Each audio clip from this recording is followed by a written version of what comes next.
administrasyon ng CNPH pinuri sa sesyon ng Sangguniang Bayan ng Daet.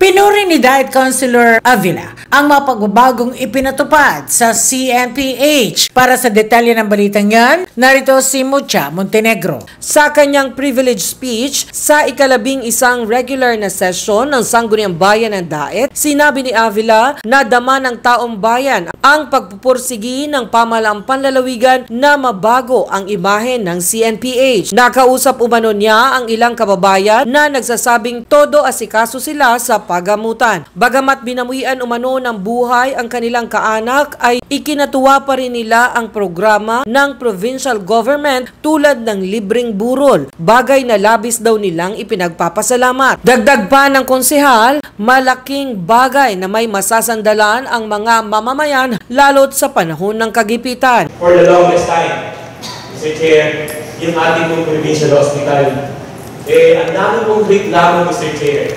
Pero sa unang-unahang pagkakataon, ito po yung pagkakataon po natin na batiin naman po natin ang ating napakagaling na gobernador, Governor Don Padilla, at ang ating pong Vice Governor, Engineer Joseph Ascunda, sa kanilang pagpupursigi na mabago po ang imahe po ng ating provincial hospital.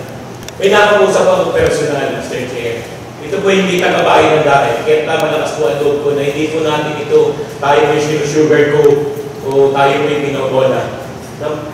Ikawalid na po inatake po nakaabot sa provincial hospital. Ang sabi ko po, tinanong pinasikaso ba kayo ng mga staff, mga nurses. Grabe daw po, ibang-iba ngayon ang provincial hospital. Lalo-lalo na po yung mga doktor at mga nurses po natin. Nung mamatay po, Mr. Chair, yung taong namatay po ito, Mr. Chair, yung anak, biglaan. So nabigyan po kami na mahirap ng po ito.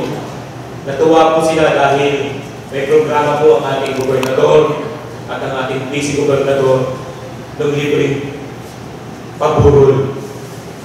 Sa pagkakataon pong iyon, kapag nabigyan kami na wala pong mapagkukunang pera para pong gugulin po sa biglaang pangyayari sa kanilang pamilya. Malaking bagay po, malaking bagay po na meron po silang masasandalan na libreng paburol galing po sa ating gobernador, sa ating kapitolyo na ngayon po yung namumuno, Governor Don Padilla at ang ating Vice Governor. Kasama po siyempre ang mga sangguniang panlalawigan ng Cruz.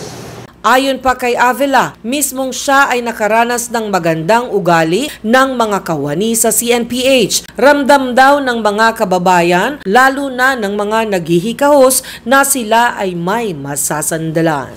Pinabanggit ko po ito, Mr. Chair, dahil ako po mismo, nung panahon na hindi ko na po babanggitin, ay nakaranas po ng hindi magandang pag-ugali ng ating mga nurses at mga doktor dyan. Sa isang naghihikayos, naghihirap, pupunta sa provincial hospital dahil wala akong pera, yan po ay pang-gobyernong hospital. Yun po yung kanilang nasasandalan. At kapag nakakaramdam po sila ng pag-aruga, malaking bagay po ang epekto nito sa ating mga.